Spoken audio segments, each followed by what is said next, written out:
Boa tarde a todos, a paz do Senhor.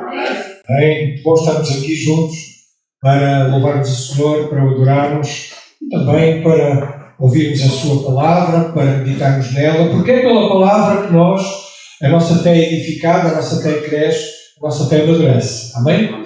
É isso mesmo. Por isso eu convidava a todos que têm Bíblia a abrirem no Evangelho segundo Marcos, e no capítulo 6. Marcos 6.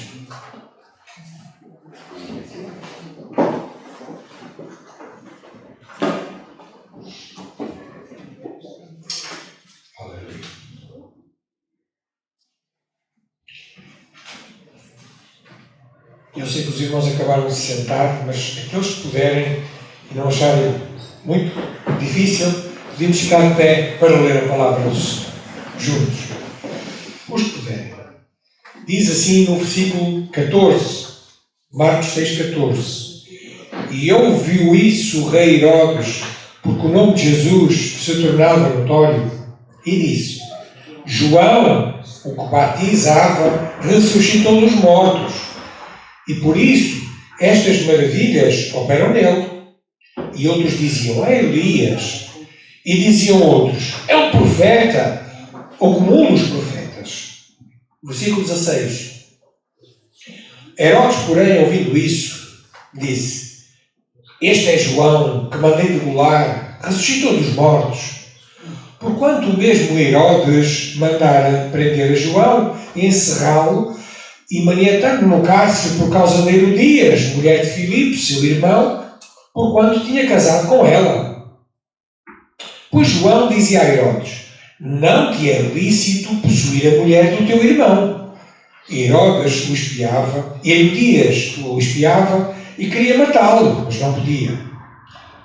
Porque Herodes temia a João, sabendo que era varão justo e santo, e guardava-o com segurança, e fazia muitas coisas atendendo, e de boa vontade o ouvia. E chegando uma ocasião favorável em que Herodes, no dia do seu aniversário, dava uma ceia aos grandes e tribunos e príncipes da Galileia, entrou a filha da mesma Herodias e dançou e agradou Herodes e aos que estavam com ele à mesa. Disse então o rei à jovem: Pede-me o que quiseres e eu te darei. E jurou-lhe dizendo: Tudo o que me pedires te darei, até metade do meu reino. E saindo ela, perguntou à sua mãe: Que pedirei? E ela disse: A cabeça de João Batista. E entrando apressadamente, pediu ao rei dizendo: Quero que imediatamente me dês num prato a cabeça de João Batista. E o rei entristeceu-se muito, todavia por causa do juramento e dos que estavam com ele à mesa, não lhe a quis negar. E enviando logo o rei o executor, mandou que lhe trouxessem ali a cabeça de João. E ele foi e degolou-o na prisão. E trouxe a cabeça num prato e deu-a à jovem. E esta a deu à sua mãe. E os seus discípulos de João, tendo ouvido isso, foram, tomaram o seu corpo e puseram-no num sepulcro. Vamos orar.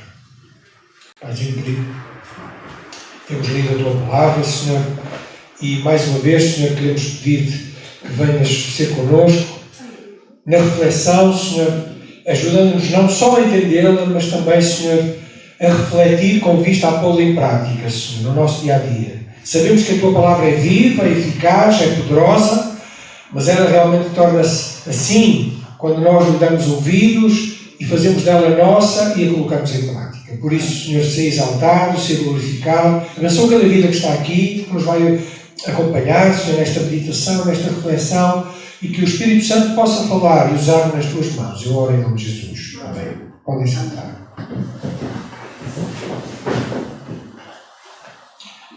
Da última vez vimos que Jesus Cristo tinha enviado os 12 apóstolos, 2 a 2, em missão. E eles encheram o mundo, especialmente naquela zona ali, com o melhor das mensagens que existe. A mensagem de arrependimento, a mensagem de salvação, a mensagem do nome de Jesus. que Jesus salva, que Jesus liberta. E muitas maravilhas foram operadas. E o nome de Jesus tornou-se mais conhecido ainda. E nós tínhamos visto no capítulo 6 que Jesus, num certo sentido, quase foi expulso, foi mesmo expulso de Nazaré, a sua terra natal, e agora com este plano, com esta estratégia de Jesus, de enviá-los de 2 a 2, o nome de Jesus ficou muito mais conhecido, lá especialmente na Galileia. E a fama de Jesus chegou aos ouvidos de quem? De Herodes, versículo 14. Herodes ouviu acerca deste Jesus, que era o Cristo, e dos seus apóstolos e discípulos. E o palácio dele, este Herodes é o Antipas. Há vários Herodes na Bíblia.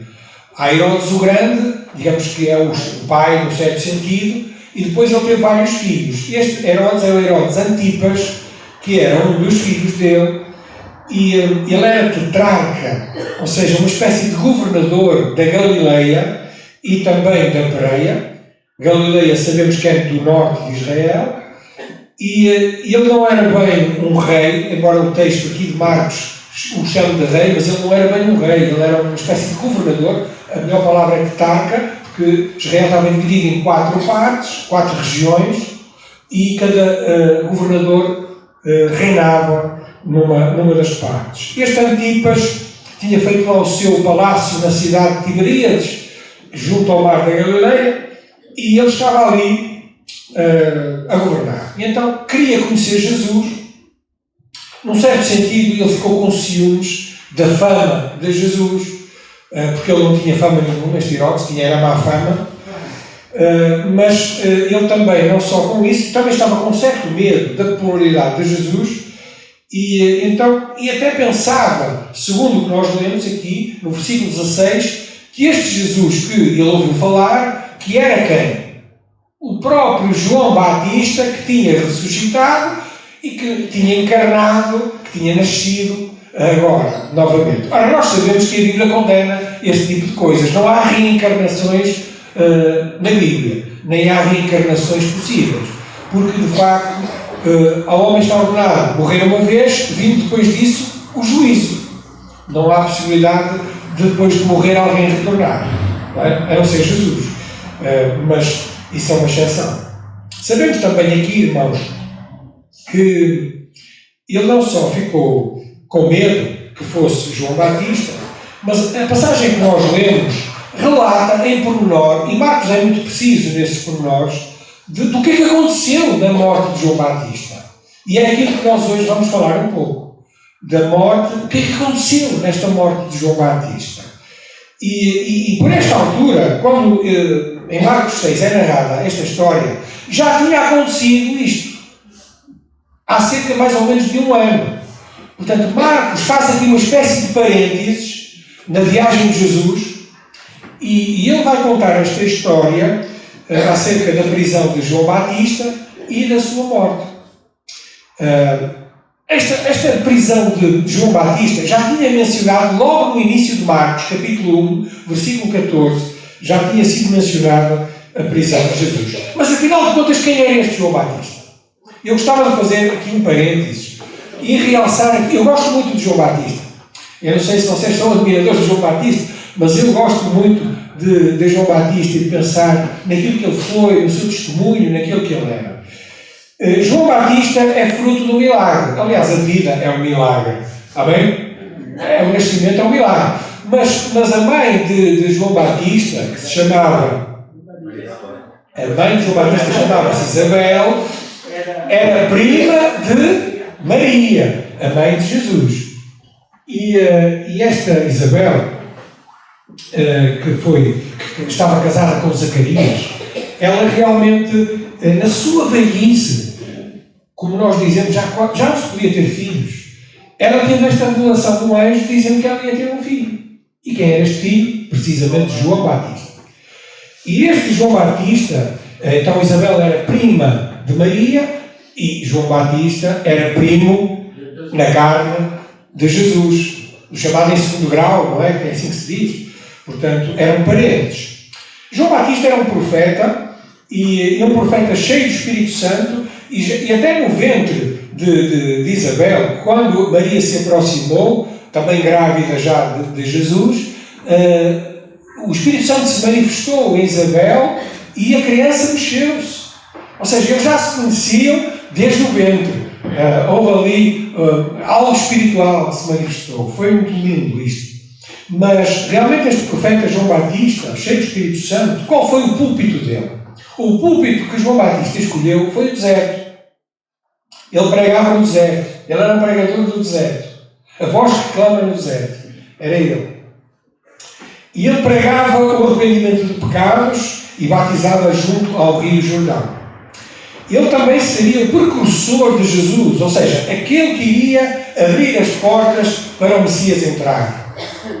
E ele era o último dos profetas do Antigo Testamento. Mas João sabia que nem sequer era digno de desapertar as sandálias do Mestre Jesus, as sandálias de Cristo. Desatar.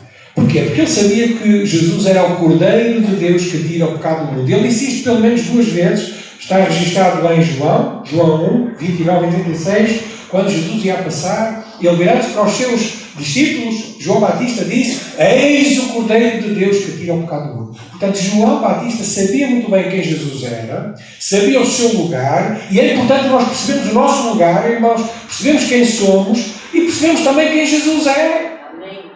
Amém? É, quando nós percebemos quem Jesus é, a nossa vida fica transformada. Porque Jesus é o Cordeiro de Deus que tira o pecado da minha vida. Pela graça de Deus, aos 13 anos, eu compreendi esta maravilhosa mensagem. Que Jesus é o Cordeiro de Deus que morreu pelos meus pecados. E a partir dali a minha vida foi transformada. João também Batista, ele era, num certo sentido, ele era excêntrico. A vida era diferente dele. Quem olhava para João Batista, toda a gente conhecia João Batista. Porquê? Para já ele vestia-se de uma forma um pouco diferente, com peles de camelo e um grande cinto. E também a dieta dele era esquisita. Ele comia mel e gafanhotos. Há quem pense que este mel e gafanhotos não é bem aquilo que nós imaginamos. Não é? Nós, quando imaginamos mel com gafanhotos, a coisa não combina muito bem, não é um grande pitel, pois não? Quem é que já comeu mel com gafanhotos aqui? O Joel já comeu. Ok, extraordinário, Joel. Gafanhotos não. Mas no Médio Oriente até parece que há quem coma gafanhotos. Eu estive a ler acerca destes gafanhotos. Talvez não fossem bem gafanhotos. Talvez fosse uma comida mais vegetariana e uma espécie de uma planta. Mas não vamos entrar por aí. A dieta dele era esquisita, sem dúvida nenhuma. Ele era excêntrico. Mas ao mesmo tempo, sendo excêntrico, ele não era esquisito. Ele era humilde. Ele não era soberbo, não era arrogante na sua excentricidade. Nós conhecemos muitas pessoas excêntricas que se tornam altivas, não é? Alguns artistas e tudo, mas João Batista não era assim, ele era humilde. Porque quando Jesus começou o seu ministério, o que é que ele disse acerca de Jesus? É necessário que ele cresça e que ele diminua. E esta deve ser a nossa oração todos os dias, irmãos. É necessário que Cristo cresça, que seja manifestado e que eu diminua, que eu realmente perante o Senhor diminua. O próprio Senhor Jesus Cristo, para encerrar este parênteses acerca de João Batista, muito havia para dizer de João Batista, já fizemos vários estudos aqui. João Batista Jesus testificou acerca de João que ele era muito mais do que um profeta, lá em Mateus capítulo 11, versículo 9. Ele era muito mais do que um profeta. Mas também acrescentou que entre os nascidos de mulher não apareceu alguém maior do que João Batista. Estou a ler Mateus 11 agora. E entre os nascidos de mulher não apareceu alguém maior do que João Batista. O próprio Senhor Jesus deu um destaque especial a este grande profeta, João Batista. Mas agora voltando à nossa história, que nós lemos, que está lá narrada em Marcos capítulo 6, e a partir do versículo 17, nós vemos mais ou menos o que é que aconteceu. E vamos resumir aqui a história, nós já lemos, podem ler em casa novamente. Mas vamos resumir esta história. Porquê é que João Batista estava preso? João Batista estava preso porque falou a verdade. Ele disse àquele Herodes Antipas que não lhe era lícito estar junto com aquela mulher. Ele denunciou o pecado do governador, do Herodes Antipas. Ele disse que não era lícito, que não era bom ele se ter separado da sua própria mulher, já tinha feito isto, e sem razão casar-se com Herodias, que também era casada, com o meio-irmão chamado Filipe, que estava lá em Roma. Ele não tinha assim um grande cargo, apenas era um homem rico, porque era filho de um pai rico, e ele estava lá a morar em Roma, mas ele foi lá a Roma, este Herodes Antipas, e roubou a mulher do seu meu-irmão. E ela veio com ele para a Galileia. Então ele estava a adulterar com esta mulher, que seria bonita, certamente, e vemos aqui que no dia do seu aniversário, este Herodes Antipas resolveu dar uma grande festa. Alguém disse que a única vez que é mencionada a celebração de uma festa de aniversário é aqui, na Bíblia. E é interessante que não correu muito bem, não é? A festa termina um bocado mal. Mas nós vemos aqui, irmãos, que no dia do seu aniversário, este Herodes Antipas deu esta grande festa, versículo 21, e convidou muita gente importante. Convidou os publicanos, convidou as pessoas mais importantes ali daquela zona, os primeiros, toda aquela gente rica, importante, famosa, ele convidou. Foi uma grande festa.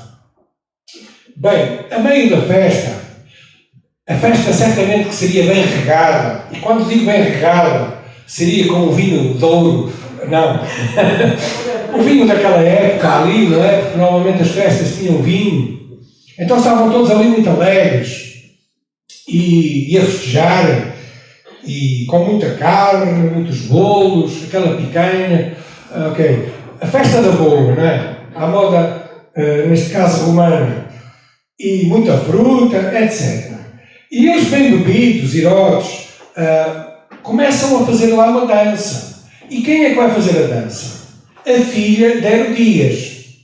A filha de Herodias era uma jovem bonita também.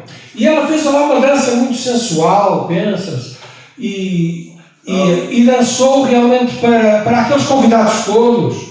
E realmente foi uma festa muito alegre. E no final, o Herodes, que estava já tão contente, já estava tão feliz, vira-se para aquela rapariga, a filha de Herodias, que chamava-se Salomé. Provavelmente foi uma dança sensual. E ele vira-se para aquela jovem e diz que, para ela lhe pedir o que ela quisesse, que ele daria até metade do seu reino. Ora, o reino não era dele, porque ele era apenas um governador. Ele estava a dar uma coisa que nem sequer era dele. E Salomé foi então ter com a sua mãe Herodias e disse: o que é que eu lhe vou pedir? E esta Herodias, porque odiava João Batista, porquê é que acham que Herodias odiava João Batista? Porque ele não concordava com aquela relação que estava a acontecer, não é? Com aquele adultério. E ela queria a todo o custo matá-lo, mas não estava a conseguir. Não arranjava a ocasião. Mas o que é interessante é que no versículo 21 diz que chegou uma ocasião favorável. A ocasião favorável para esta Herodias. E naquela grande ceia, naquela grande festa, quando a jovem Salomé vai ter com a sua mãe Herodias e lhe pergunta o que é que ela vai pedir, a mãe diz-lhe: pega-lhe a cabeça de João Batista. E a Salomé, que era uma boa filha, neste caso obediente, embora ela não devia ter feito isto, não é? Mas obedecendo à sua mãe, foi a correr para Herodes Antipas e disse, e todos ouviram: eu quero a cabeça numa bandeja de João Batista. Coisa terrível. E o que é que aconteceu? Herodes ficou muito perturbado. E Herodes Antipas ficou triste porque ele sabia que João Batista era justo. Ele sabia que aquilo que João Batista falava era a verdade. Ele sabia sabia o pecado em que estava a viver. Na verdade, ele até às vezes tinha conversas com ele lá na prisão, e até com ele escutavam e ouviam, e achava que tudo aquilo que ele dizia fazia sentido. E ele não queria soltá-lo, mas por outro lado também não queria matá-lo.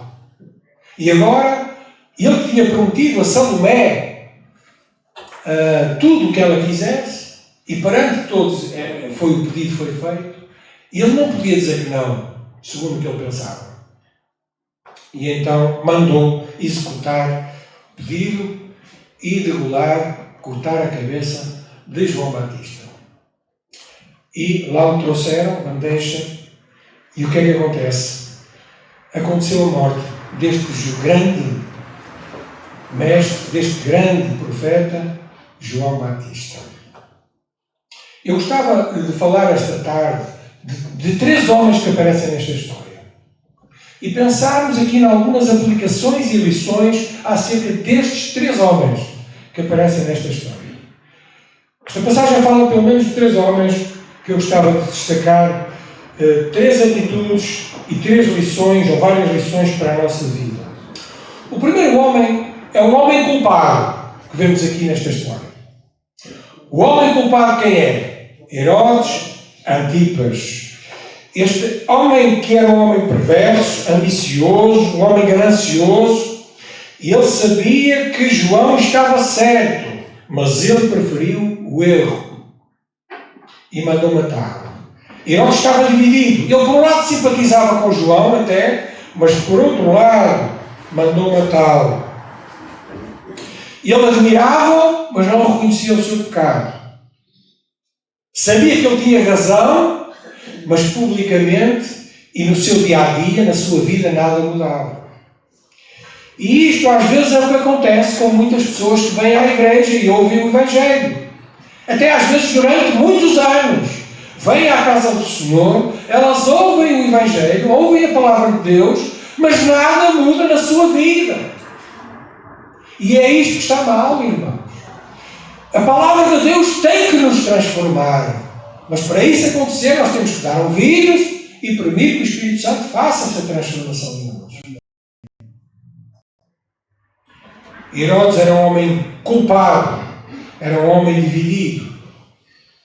Ele amava mais o seu estilo de vida do que amava mais a Deus e a palavra do profeta, do Senhor. E às vezes acontece assim também. As pessoas amam tanto o seu estilo de vida que não querem abdicar de nada. Em vez de obedecer a Deus, que é o melhor que nós podemos fazer na vida, obedecem aos prazeres, à carne, aos desejos, à volúpia, ao sexo, a tanta coisa. E depois vivem vidas frustradas, vidas culpadas, que era o que estava a acontecer com este Antipas. Por outro lado, ele também tinha medo de João.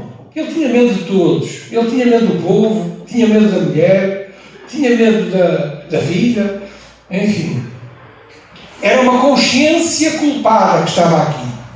Era uma consciência que não tinha paz. Ele, quando ouviu falar de Jesus, pensou que era João Batista. Porquê? Porque ele era culpado. Ele não conseguia dormir, certamente. Ele ia para a cama e pensava: porquê que eu mandei matar aquele homem, que era justo e santo? Ele próprio diz isso, reconhecendo acerca de João Batista. Charles Spurgeon disse que há pessoas que acham que a culpa por a sua casa estar suja é do sol que ilumina e revela mais a sujidade. Eu não sei se já passou com os irmãos. Às vezes, quando está aquele sol de verão muito forte a bater, assim, já mais baixinho na janela, e nós olhamos para o chão, somente madeira, e vemos assim uma camadazinha de pó, isto está mesmo sujo. O sol brilhando revela mais a sujeira, a sujidade, não é? Mas a culpa é do sol. A culpa é nossa. A culpa é nossa, não é? Que não limpamos a casa. Há pessoas que acham que a culpa por a sua vida estar suja é da palavra de Deus ou dos homens de Deus. Mas a culpa não é da palavra de Deus nem dos profetas que falam a palavra do Senhor. A Spurgeon também tem outra frase interessante. há tanta roupa suja em nossa própria casa, precisando ser lavada, que nenhum de nós precisa lavar a roupa do vizinho. Se nós nos preocupássemos mais com a nossa roupa suja, não estávamos tão preocupados com a roupa suja do vizinho. E quando estamos a falar de roupa suja, nós sabemos o que é que estamos aqui a falar. Não é? Às vezes ficamos tão preocupados com o pecado alheio que não estamos a perceber o nosso pecado diante de Deus e diante dos outros. Em vez de vermos o pecado dos outros, irmãos, Deus nos dê a graça, porque isto é graça, de vermos o nosso próprio pecado, o meu pecado. Que possamos dizer como Paulo disse àquele governador Félix, anos mais tarde, em Atos capítulo 24, versículo 16, procuro sempre ter uma consciência sem ofensa, tanto para com Deus como para com os homens. Atos 24, 16. Não estava a acusá-lo, porque Paulo não estava a viver bem, mas ele disse, não, há muitos anos que eu sirvo a Deus, e eu quero viver com esta consciência. A consciência sem ofensa, sem culpa. Agradando a Deus em primeiro lugar. E também consciência sem culpa perante os homens. Então vemos este primeiro homem, um homem culpado, o Herodes Antipas. Mas vemos aqui também a história, outro homem, claramente, que é um homem sem medo. Quem é ele? João Batista. O homem sem medo. Aliás, o próprio Herodes reconheceu, no versículo 20, que João era santo e justo. Este Batista, ele não temeu afrontar o poder político, irmãos. Ele não temeu afrontar o homem mais poderoso da sua terra. Ele denunciou o pecado. E João falou a verdade na cara de Herodes. Que aquela relação não era boa que ele estava a ter. É interessante que a Bíblia não diz que apareceu lá um fariseu, ou que apareceu outro judeu, ou um sacerdote, ou um escriba, para denunciar o pecado de Herodes Antipas. Nem sequer apareceu, pelo menos não está registado, um discípulo de Jesus para denunciar o pecado de Herodes Antipas. Foi preciso um profeta que estava a encerrar o capítulo do Antigo Testamento, o livro do Antigo Testamento, num certo sentido, vir e denunciar o pecado de Herodes Antipas.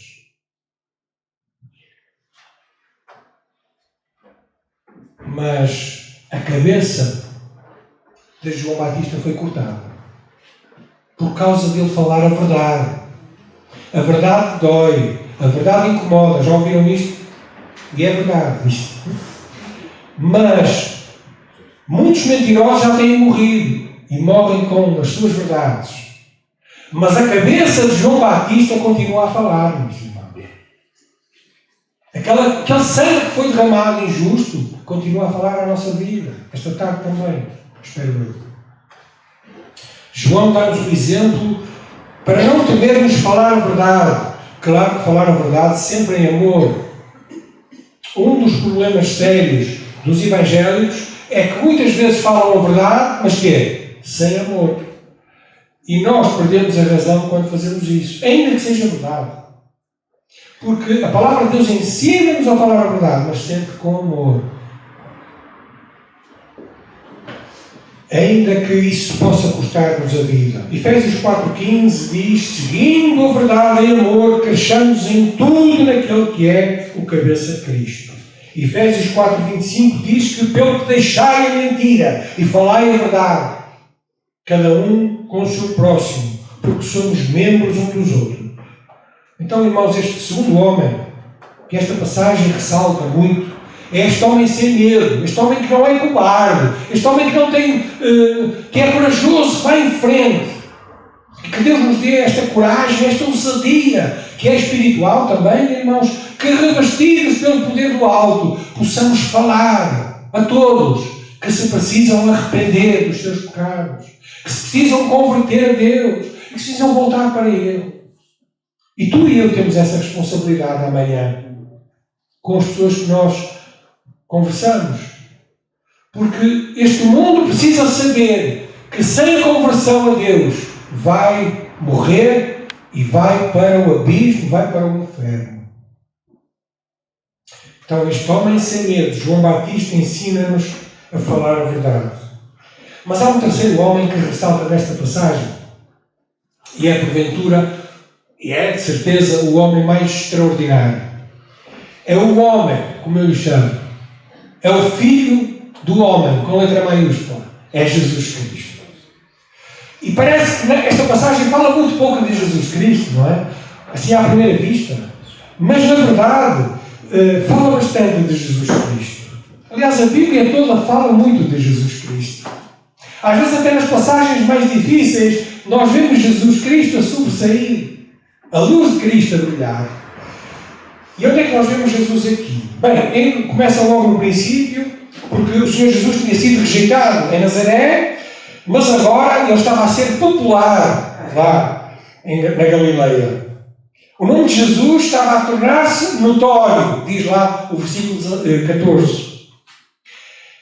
Até chegou ao conhecimento de Herodes. E aquilo que nós precisamos aplicar na nossa vida, irmãos, é que o nome de Jesus precisa ser mais notório aqui em Canidelo, aqui em Vila Nova de Gaia, aqui no Porto. O nome de Jesus precisa ser mais notório em Portugal. O nome de Jesus precisa ser conhecido em todo o mundo. E qual é a nossa responsabilidade? É fazer aquilo que os apóstolos fizeram. É divulgar Jesus, é falar de Jesus, é depender dele. O nome de Jesus precisa continuar a ser notório ainda hoje. Este homem, Jesus, ele não só falava a verdade, ele era e é a verdade.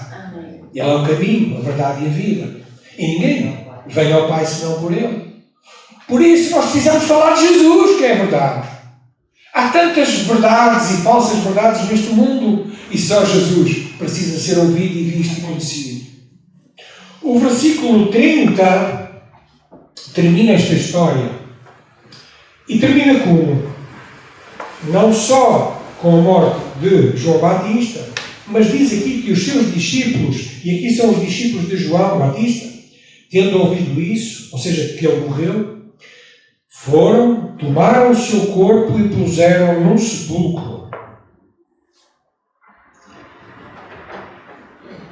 João Batista podia ter sido abandonado lá na prisão, lá num terreno qualquer, mas os discípulos de Jesus, porque amavam o seu mestre, foram pedir o corpo. E de uma forma até corajosa, porque eles estavam a correr risco de vida também. Vocês são discípulos de João Batista, que foi assassinado agora, vocês também vão ser mortos. Mas eles não temeram isso. Eles foram pedir o corpo. E fizeram um funeral decente ao seu mestre. Isto também é bonito, irmãos. E eles honraram o seu mestre também na sua morte, porque eles não podiam fazer mais. E então diz aqui que eles sepultaram num sepulcro, de forma corajosa, o corpo de João Batista. Jesus Cristo também amava muito João Batista. E nas passagens paralelas, quando vieram contar a Jesus que João estava morto, que tinha sido assassinado, que tinha sido decapitado, Jesus faz uma coisa curiosa. Vamos abrir Mateus capítulo 14, eu estou quase a chegar ao fim. Mateus capítulo 14.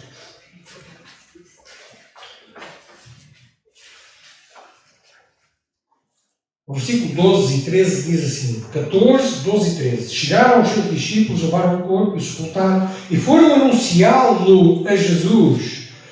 E Jesus, versículo 13, ouvindo isso, retirou-se dali num barco para um lugar deserto, apartado, e sabendo o povo, seguiu a pé desde as cidades. Na passagem de Marcos nós vemos também que Jesus foi também para um lugar apartado. O que é que nós percebemos disto? Jesus ficou triste. Jesus não ficou insensível, mesmo sabendo que João estaria melhor, não é? Na presença do Altíssimo. Jesus ficou triste. E sabendo da morte do seu amigo, do seu primo, do maior profeta, ele resolveu afastar-se, parou o seu ministério, num certo sentido, e apartou-se, talvez em oração, o Pai, buscando consolo com o Pai. Mas as multidões seguiram e ele não teve paz, porque, entretanto, mais coisas aconteceram. Mas Jesus, vemos aqui, que amava e não ficou indiferente à morte de João Batista. Por último, irmãos, aquilo que eu gostava de dizer, e que fala também de Jesus, é que esta morte, este parênteses que Marcos faz aqui no relato da viagem de Jesus, não é? Porque é que Marcos fala aqui com tanto detalhe da morte de João Batista? Porque estava sendo preparada outra morte, cruel e injusta. A maior morte injusta e cruel da história. Qual era a morte que estava sendo preparada? A morte do próprio Senhor Jesus Cristo. Então, num certo sentido, esta morte injusta e violenta de João Batista é um pronúncio, uma espécie de acontecimento profético daquilo que iria acontecer com Jesus Cristo. Claro que não cortaram a cabeça a Jesus, mas assassinaram-no também. Não foi de uma forma idêntica a João Batista, mas também foi de uma forma cruel. Talvez a forma mais cruel, que era a crucificação. E esta morte que estava prestes a acontecer não foi sem razão. Para terminar, eu gostava de ler 1 Pedro 3,18 e vamos encerrar com este versículo. Primeira carta de Pedro, versículo 3, 18.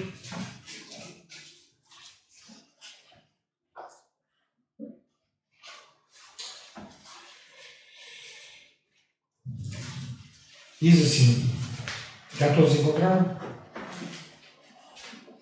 Porque também Cristo padeceu uma vez pelos pecados, o justo pelos injustos, para levar-nos a Deus, mortificado na verdade na carne, mas vivificado pelo Espírito. Cristo padeceu uma vez pelos nossos pecados, o justo. E João Batista também é chamado de justo. Mas temos aqui o justo dos justos. O perfeito, o santo. Aquele que na sua boca nunca se achou engano. Nunca disse nada fora do sítio. Nunca errou. O justo morreu pelos injustos, que somos nós, és tu e eu. Para quê? Para levar-nos a Deus. E ele assim, Cristo, fez-se a ponte, fez a nossa ligação com o Pai, para que nós, crendo nele, confessando os nossos pecados, arrependidos dos nossos pecados, nos voltássemos para Deus e Deus se voltasse para nós. E assim, reconciliados com Deus, podemos gozar de paz, de alegria e de significado e propósito na nossa vida. Por isso, irmãos, o justo Jesus morreu por ti, pela razão de te salvar. O justo Jesus morreu por ti para te levar a Deus. O justo Jesus morreu por ti e hoje está aqui e pode salvar-te se nunca deste a tua vida. Que o Senhor possa continuar a falar-nos pela sua palavra. Amém.